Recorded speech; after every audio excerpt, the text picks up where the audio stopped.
Bonjour. C'est moi Orson Welles. J'aime pas trop les voleurs et les fils de pute. Salut c'est Ciné, votre rendez-vous avec le cinéma qui se rend compte qu'il n'a pas pris le temps depuis de trop longs mois de parler de cinéma d'animation, et c'est bien dommage car nous y puisons tous régulièrement de quoi assouvir notre besoin incessant de féerie, de merveilleux, de plongées riches en sensations dans des imaginaires des plus débridés. C'est le cas notamment grâce à l'incontournable animation japonaise dont l'un des plus formidables représentants, Mamoru Hosoda, nous revient en cette toute fin d'année avec le film Mirai, ma petite sœur, dont on va causer là tout de suite avec un quatuor, presque une fratrie de cinéphiles des frères de cœur au moins. Arnaud Bordas, salut Arnaud. Salut Thomas. David Honora, salut David. Salut Thomas. Julien Dupuis, salut Julien. Bonjour Thomas. Rafik Djoumi, salut Rafik. Salut Thomas. C'est parti.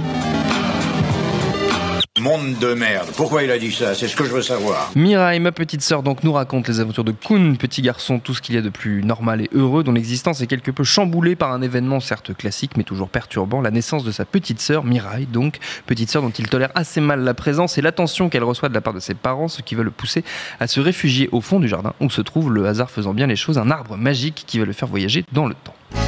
甘えん坊の男の子くんちゃん大好きなお母さんとお父さんは赤ん坊の未来ちゃんで手一杯未来ちゃん好きくないそんなくんちゃんの前に現れたのはお兄ちゃん未来からやってきた妹の未来ちゃんでした On l'a dit, c'est signé Mamoru Hosoda, réalisateur entre autres de Ameyuki, les enfants loups, de Summer Wars, dont nous pensons le plus grand bien. On avait eu l'occasion notamment de le dire lors de la sortie du Garçon et la Bête, auquel nous avions consacré une émission, c'était il y a fort longtemps. Votre avis, décidément je la fais à chaque fois, votre avis sur Mirai, ma petite sœur, les amis. Julien Dupuis, comme par hasard. Évidemment, Julien Dupuis est autour de la table, c'est lui qui prend la parole en premier.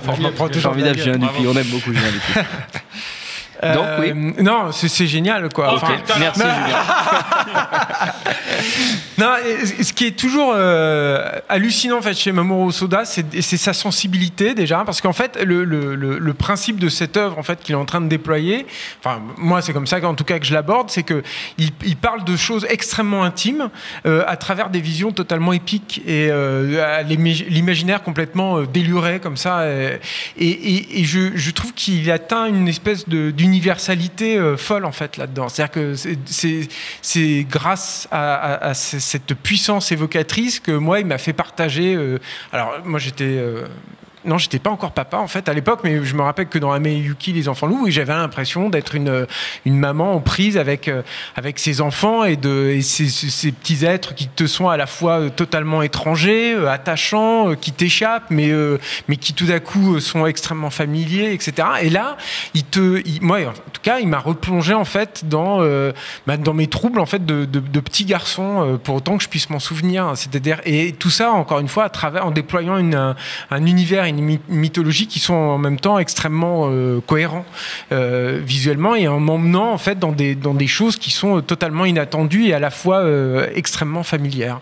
Voilà. Okay. Non mais c'est pas mal. Après il faut que j'étaye en fait en fonction de ce que les autres diront, et il y a un autre truc aussi d'ailleurs là-dedans, c'est il étaye déjà.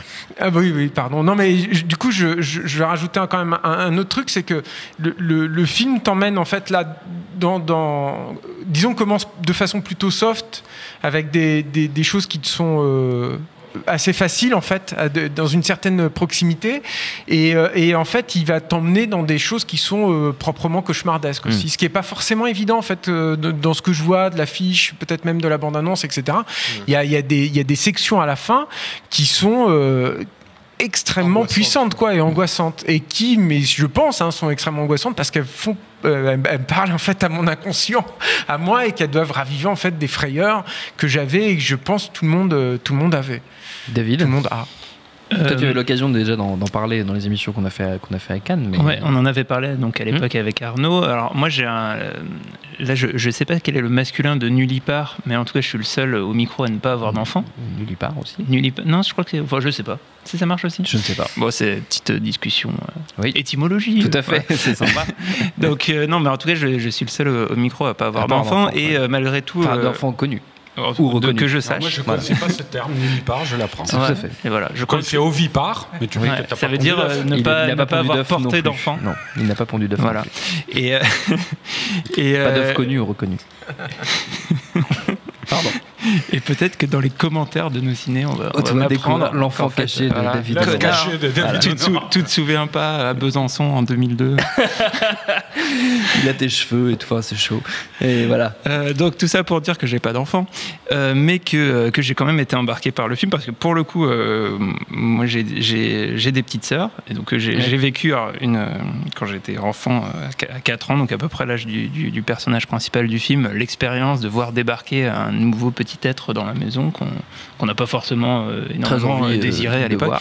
Et moi j'ai un rapport un peu d'amour-haine à l'animation japonaise, et notamment à Miyazaki, qui de la haine pour Miyazaki, amour-haine, on va dire. Non, mais en fait, vas-y, défends-toi là, parce que c'est bien compliqué. J'ai une difficulté.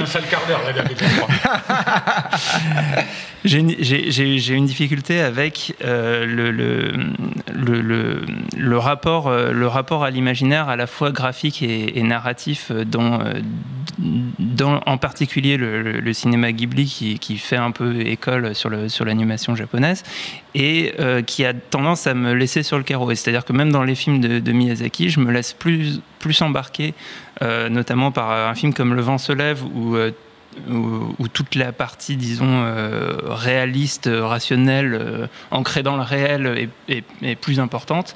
Et un film comme... Je fais des bruits super bizarres. Pourtant, tu es une vecteur d'imaginaire à toi tout seul. J'ai un petit être à l'intérieur de moi, c'est pour ça que j'ai pas besoin d'aller les chercher au cinéma. De toi, c'est dégueulasse. Comme quoi, je ne suis pas nulle part. Cette émission, ça se part très bien. Tu l'as mis où l'œuf en fait là? Tout ça pour dire que malgré les apparences, il n'est pas 4h du matin quand nous enregistrons cette émission. Mais dans ma tête un peu. Peut-être. Et en fait, non. Et pour le coup, tu préfères les parties réalistes. Ouais. Et le cinéma d'Osoda. C'est ça que tu voulais dire en fait. Je préfère les parties réalistes. Je préfère typiquement, par exemple, le vent se lève au voyage de Chihiro, qui est un moment, en fait, même si je voyage avec le film pendant un temps, et à un moment je décroche.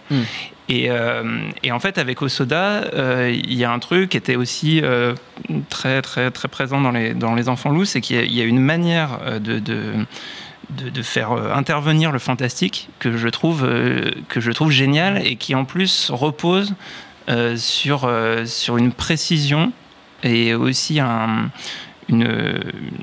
douceur, une sensibilité dans la capacité à décrire le réel. Et pour le coup, là, dans Ma petite sœur, dans Mirai, la description, encore une fois, à la fois graphique et narrative du réel est époustouflante, quoi. C'est un truc, on a l'impression vraiment d'y être, et c'est décrit avec une précision que je trouve même presque plus puissante que le cinéma live.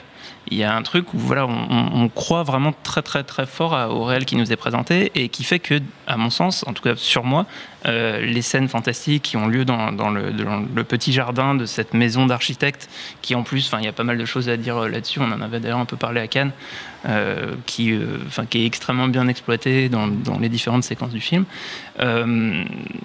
Voilà, il y a un truc qui fait que je pense que même des gens qui se sentent un peu plus réfractaires, ou qui ont, je sais pas si j'ai un imaginaire borné, ou quel est mon problème là-dessus. T'es coincé du cul. Voilà, faut dire le mot. En tout cas, je pense que c'est vraiment une super porte d'entrée, en fait, dans cet imaginaire, et c'est totalement bouleversant, à la fois donc quand on est très ancré dans le réel, et dans les séquences hyper inventives, fantastiques et on va dire oniriques, autour du personnage et de l'enfant et le petit chien, etc. Voilà, donc je suis aussi, autant que les autres, subjugué par ce film. Rafik ? Déjà, il faut noter que c'est un film qui choisit de nous essentiellement, pas tout le temps, mais essentiellement de nous garder sous le point de vue d'un enfant de 4 ans, de son expérience du monde, sa façon d'appréhender les choses. Et vous pouvez un petit peu chercher dans votre filmothèque, c'est pas si évident que ça. Donc, on a peu de films qui arrivent à... comment dire, on est à un âge où la personnalité de l'être n'est pas encore vraiment particulièrement conçu et déterminé, quoi, où les choses sont en suspens. Et le film arrive à mettre en scène cette idée de forme, littéralement de forme en suspens. Et justement, dans ces décrochages récurrents, les façons qu'il a de rentrer et de sortir du réel sont d'autant plus naturelles que c'est un peu aussi comme ça qu'un gamin de 4 ans fonctionne. Moi, ce qui m'a impressionné dans le film, j'ai toujours été impressionné par les films qui arrivent à imposer leur propre symbolique interne. Et donc, il a construit pratiquement tout se passe dans cette maison d'architecte, qui est un véritable univers aux yeux de ce gamin. Tout son univers est condensé là-dedans. C'est à la fois son microcosme à lui et le macrocosme auquel il accède par son imaginaire, comme Julien le disait tout à l'heure. C'est un film qui, au Soda, me fait régulièrement ça, de lier l'infiniment petit de l'humain et l'infiniment grand du cosmos et de ce qui nous lie les uns aux autres. C'est le plan d'ouverture. Hein. Oui, tout à fait. Avec la caméra qui part du ciel et qui descend sur cette petite maison. Tout à fait. Et on aura ce plan qui va revenir de façon récurrente, un peu comme des rythmes des saisons, ou même plutôt un peu. C'est plus un rythme de comptine en fait. C'est-à-dire on arrive dans le jardin d'une certaine façon la première fois, la deuxième fois à peu près de la même façon, puis dans la troisième il y a une variation et ainsi de suite. Donc dès qu'il accède au monde fantastique, tu as toujours un travelling circulaire là, tout à fait. Lui. Voilà, qui est le seul endroit de la maison où on a un arbre, une plante, quelque chose d'ancré dans la terre et de vivant en fait, qui est l'arbre généalo-magique, je crois qu'il l'appelle comme ça, comme voilà, ça qu'il l'appelle. Qui représente donc sa famille. On n'a pas, pour les gens qui écoutent et qui n'ont pas vu le film, on peut quand même dire que le principe du film, c'est que pour se confronter à ce nouvel arrivant, cet enfant en fait va être amené à rencontrer les incarnations passées et présentes des membres de sa famille, donc sa mère, son père, sa sœur et son grand-père et son chien également, voilà, humanisé, tout à fait. Ce qui nous spectateurs nous permet ensuite de remettre en contexte ce que ses parents en fait sont en train de lui transmettre en fait, et ça fait partie des choses que Hosoda a vécu justement en tant que jeune père et qu'on a tous vécu en tant que parents, hein, de réaliser que sortaient de nos bouches les mêmes phrases qu'on avait entendues gamin et qu'on ne supportait pas d'entendre, quoi, et de se dire mais à quoi rime en fait voilà, à quoi ça rime cette répétition et ce changement de point de vue qui nous oblige à nous comporter comme en effet miroir de nos propres parents, parce qu'il y a justement un enjeu entre guillemets cosmique là-dedans, qui est celui de l'interpénétration en fait des générations, et c'est là où le film, dans sa dernière partie, comme le disait Julien, qui est effectivement relativement angoissante, se confronte en fait directement à la notion de la mort, parce qu'il n'y a pas d'autre issue que de parler de la mort si tu veux parler de la vie. C'est un film qui parle de la vie et de sa transmission, donc tu le confrontes on va dire entre guillemets à l'antithèse, quoi. Et ça reste, y compris dans ces séquences-là, le point de vue d'un enfant de 4 ans. C'est le point de vue d'un enfant de 4 ans sur la mort. Donc c'est quand même. Ce qui est intéressant sur ces séquences de la mort, c'est que tu y rentres avec la peur de l'abandon, donc de la solitude, donc d'être séparé en fait de tout ça en fait. De tout ce que tu as appris à avoir auparavant. Ouais. Pardon. Et donc tout ça fait que le film est je trouve, bien rythmé d'une part. Je me demande aussi à partir de quel âge il peut être vu, parce que j'ai l'intention d'y emmener mon propre fils, qui à mon avis a l'âge qu'il faut, mais si ce n'était justement ces séquences finales, on pourrait même descendre très bas pour je pense qu'un enfant de 5 ans peut comprendre ce qu'il est en train de regarder. Et là, on parle d'un film qui n'est pas un film qui rabaisse le niveau, hein, pour parler aux plus petits. Pardon. Parce qu'il parle de choses qui sont effectivement universelles. Arnaud ? Ouais, okay. Je plus sois tout ce que viennent de dire mes camarades. Donc alors évidemment, c'est sans doute de son propre aveu, son film le plus personnel à Mamoru Hosoda. En même temps, c'est un film qui reconduit une figure qu'il aime particulièrement bien. C'est donc la figure du va-et-vient entre la réalité et un univers parallèle.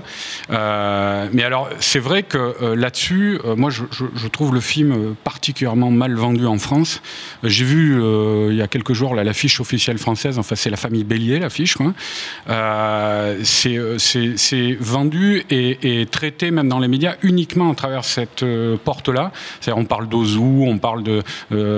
alors c'est vrai, il a ça, Mamoru Soda, c'est un poète du quotidien, quoi.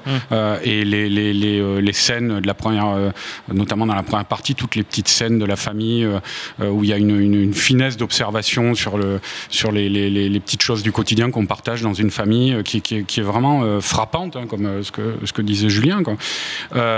Mais il n'y a pas que ça, quoi. Justement, il y a aussi, et c'est ça qui est étonnant, parce que il y a cet univers-là, et après il y a un univers beaucoup plus débridé dès qu'on bascule dans le voyage initiatique, on va dire, du petit garçon.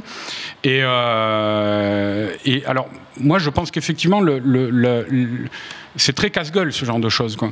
Mais je pense que justement, l'originalité du film et le fait qu'il arrive à tenir ça, c'est de tout voir à travers, comme disait Rafik, le regard d'un petit enfant de 4 ans. Et ça, il le fait, mais c'est magnifique à ce niveau-là. C'est-à-dire, Osoda, c'est un cinéaste impressionniste, quoi, vraiment, quoi. C'est-à-dire, il ne se base pas sur la description. Il ne traite pas la description, il traite vraiment les états d'âme de ces personnages. Donc, par exemple, c'est la première partie, même si ce qui est devant l'objectif, entre guillemets, relève de sujets qu'on a pu voir chez Ozu, c'est pas du Ozu non plus, quoi. C'est-à-dire, on est avec un gamin de 4 ans, par exemple, il y a un moment où sa mère lui fond dessus pour l'engueuler, c'est avec des raccords dans le mouvement. Il y a aussi, il joue sur les étages de cette maison d'architecte qui est très bizarre, avec des étages en escalier comme ça, et à un moment, il y a sa grand-mère qui s'amuse avec lui, qui passe d'étage d'un étage à l'autre avec lui comme ça en transparence. Enfin, il y a beaucoup d'effets de cinéma comme ça qui arrivent à retranscrire le ressenti de ce gamin. Et alors, évidemment, quand on bascule dans le fantastique, après ça devient, je spoil pas, hein, mais vers la fin il y a une scène dans la gare là, qui fait partie de ces scènes terrifiantes, mais parce que c'est une scène, moi j'en ai un petit peu parlé avec Osoda justement quand je l'avais rencontré à Cannes, et il m'avait expliqué qu'il avait conçu une gare qui était le double d'une gare normale, quoi. Oui. Et où la foule n'arrêtait pas de s'agiter, ça avait des dimensions gigantesques, tout ça pour montrer justement le point de vue de ce petit bonhomme perdu au milieu de cette architecture gigantesque avec plein de gens qui viennent partout de droite à gauche. Avec un passage en animation en volume d'ailleurs dans cette séquence. Tout à fait. Aussi, ouais, mais il le fait un peu moins dans ce film-là, mais il a toujours eu tendance aussi à mélanger Osoda. Je pense que là où il l'a fait le mieux, c'était dans Summer Wars, quoi, de mélanger les styles, de mélanger pour arriver à créer quelque chose de. Il y a de l'image de synthèse aussi dans la séquence finale. Il y a de l'image de synthèse aussi, ouais. Mais c'est vrai que, j'en parlais tout à l'heure dans Marocco, mais ils ont un ton et un univers très différent, mais là, en cela, il me fait penser à un autre cinéaste d'animé japonaise, quoi. C'est ce sens du teasing. Et Vincent Couferira, on passe au reco du coup. Tu as gagné, Arnaud Bordas, c'est ça que tu voulais qu'on y arrive tout de suite. Pour terminer donc, un petit tour de recommandations aux destinations de nos amis auditeurs. On peut évidemment, comme tu t'apprêtes à le faire, rester dans le domaine du film d'animation. Arnaud. Tout à fait. Alors, mais alors justement, j'ai un trou. Waouh. J'ai un trou sur le. On est passé du teasing à la déception, mais en très très rapide. Non, mais j'ai ma reco, mais en fait j'ai un trou sur le nom du réalisateur. Mais mes amis vont m'aider, je pense. Je voulais recommander, qui est sorti en France, hein, qui est disponible en vidéo, Mind Game, et donc qui est réalisé par Masaaki Yuasa, voilà. Et donc alors Mind Game, je vais pas tenter de le pitcher parce que c'est indescriptible. Ça part d'une histoire de gangster un petit peu mélangé avec une histoire d'amour, mais après c'est un film qui va littéralement dans toutes les directions sans jamais nous perdre parce qu'il nous tient fermement par la main, quoi, et qui explore le mystère de la vie. Voilà, je crois qu'on pourrait dire ça, quoi. Et c'est une tornade créative. Enfin, moi, je pense que c'est un des 2 ou 3 dessins animés les plus créatifs que j'ai vus dans les 10-20 dernières années, quoi. C'est le film psychédélique du 21e siècle par essence. Ouais, c'est sorti en Blu-ray en début d'année. Voilà. Faites des recos à plusieurs maintenant. Moi, je me rappelle la première fois que j'ai... Comme il a des trous de mémoire, c'est vrai que compenser. La première fois que j'ai vu ça, j'étais complètement sonné. J'avais eu du mal à ressortir de film. Et alors, je le recommande en fait parce que c'est exactement ce que je disais à l'instant. Il y a entre Yuasa et Osoda une manière des fois de jouer, de tirer la représentation vers l'abstraction. Alors dans Mirai, il y a 2-3 scènes comme ça, enfin des plans comme ça où notamment quand la grande sœur, quand il va dans le monde parallèle comme ça, le petit garçon qui rencontre sa sœur adolescente, ouais. voilà, et elle l'emmène dans une sorte de tourbillon qui tire un petit peu comme ça sur l'abstraction. Et ça, c'est le genre de truc que Yuasa fait. Alors lui, c'est marrant parce que lui aussi récemment, avec son dernier film, il est allé vers un peu plus vers le grand public, un peu moins vers le psychédélique. C'était son dernier film, c'était Lou et la sirène. C'est ça. Ouais. Et donc c'était beaucoup plus grand public, mais il s'est quand même autorisé ce genre de trip. Et c'est vrai qu'Osoda, à ce penchant-là, il l'avait brillamment fait dans Summer Wars, et puis dans la pub qu'il avait fait pour Vuitton, là où il avait utilisé l'esthétique. Oh là là, j'ai des trous ce soir. Rafik, tu vas m'aider. Dit-il, passant le bébé de cet artiste japonais là, le Super Flat. Voilà, le Super Flat. Et c'est ça qu'il avait repris un petit peu dans Summer Wars. Et il y a ce goût-là. Et alors c'est marrant parce que je lui en ai parlé. Et c'est quelqu'un d'assez timide, d'assez réservé. Il a 50 piges, mais on dirait un adolescent, quoi, Osoda. Et quand je lui parlais de ça, il a rigolé. Puis après, il a dit pas du tout. Voilà. David. Voilà, Mind Game donc. Mind Game, David. Oui, moi j'ai une reco qui est plus dans la veine Ozu qu'évoquait Arnaud tout à l'heure. Il y a le film qui a obtenu la Palme d'Or cette année, qui est sorti à la mi-décembre, Une affaire de famille de Hirokazu Koreeda, raconte l'histoire d'une sorte de famille faite de bric et de broc, de pickpocket. Enfin voilà, une famille reconstituée, et c'est un film plutôt intéressant. Mais moi j'ai envie de recommander un autre film qu'il a fait il y a une quinzaine d'années, qui s'appelle Nobody Knows, qui est un peu dans l'esprit qu'évoquait Rafik, d'essayer de dépeindre le monde à hauteur d'enfant, qui est un truc assez rare au cinéma. Alors pour le coup, c'est des enfants un petit peu plus âgés, je dirais qu'on a une douzaine d'années, dans Nobody Knows, qui sont en fait livrés à eux-mêmes dans les rues de Tokyo. Et c'est un film très impressionnant là-dessus, sur justement la capacité à faire complètement porter le récit par des enfants, et que je recommande chaudement, et même à voir en fait en complément du film qui sort en salle et qui a eu la Palme d'Or cette année. Julien. Moi, je trouve ça un peu raciste, là, toutes ces recos japonaises, là, voilà. Non. Voilà, on parle des japonais, on reste avec. Non, en fait, sur le truc des peurs enfantines, en fait, au cinéma, qui est finalement un truc pas si exploité ça, je trouve. Il y a un film, moi, qui m'a beaucoup marqué, qui est pas un film parfait, mais qui est un film que je trouve totalement fascinant.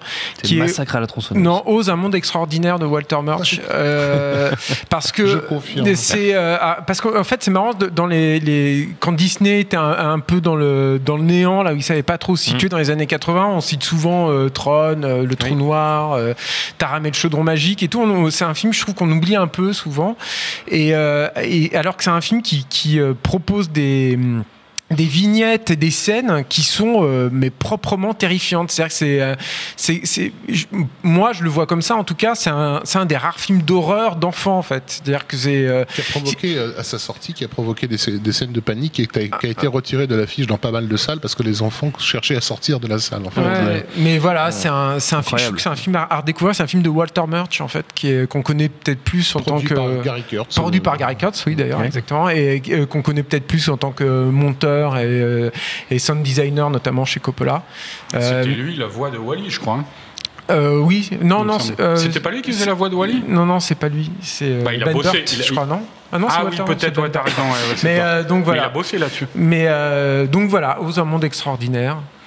À voir, à montrer à vos enfants s'ils n'ont pas été sages. S'ils n'ont pas été sages avant Noël, c'est sympa. Rafik. Alors moi il y a plein de films sur l'enfance, hein. J'aurais pu partir sur le Los Olvidados de Buñuel ou d'autres énormes classiques sur le point de vue enfant justement. J'ai choisi un film qui à mon sens a été complètement oublié. J'ai toujours trouvé ça assez curieux parce que c'était un énorme succès à sa sortie et un régulier des diffusions télé quand j'étais gamin. Un film de Luigi Comencini qui s'appelle L'Incompris, qui date de 1967, dans lequel un père vient de perdre son épouse et demande en gros à son fils aîné, qui doit avoir 9-10 ans, de s'occuper de son petit frère par rapport à ce décès, et parce que le père ne peut pas tout simplement s'occuper de ses mômes. Et cet enfant se retrouve avec une prise en charge impossible en fait. Et c'est un film qui faisait pleurer dans les chaumières quand j'étais môme, mais à un point des torrents de larmes. Donc vous êtes prévenus, hein, si jamais vous avez la curiosité d'aller cliquer ou jeter un œil sur le DVD. Voilà. Donc, mais sur la question de la douleur enfantine et du rapport entre grands et petits frères, il mettait le doigt sur des choses qui font assez mal. Justes et qui font mal. Ouais, voilà. Des bonnes recos pour les fêtes de fin d'année, c'est bien les garçons. On est bien en termes de bonne ambiance. Détruire la cellule familiale. En termes de bonne ambiance en famille. Notre temps est écoulé. Merci à tous les quatre. Merci à Jules à la technique. Merci à l'antenne Paris pour l'accueil. Rendez-vous sur binge.audio, le site de notre réseau de podcast Binge Audio, pour retrouver toutes nos émissions, le programme des prochaines, les dates d'enregistrement en public si vous voulez venir nous voir. Et puis en attendant, on vous dit à très vite. Rosebud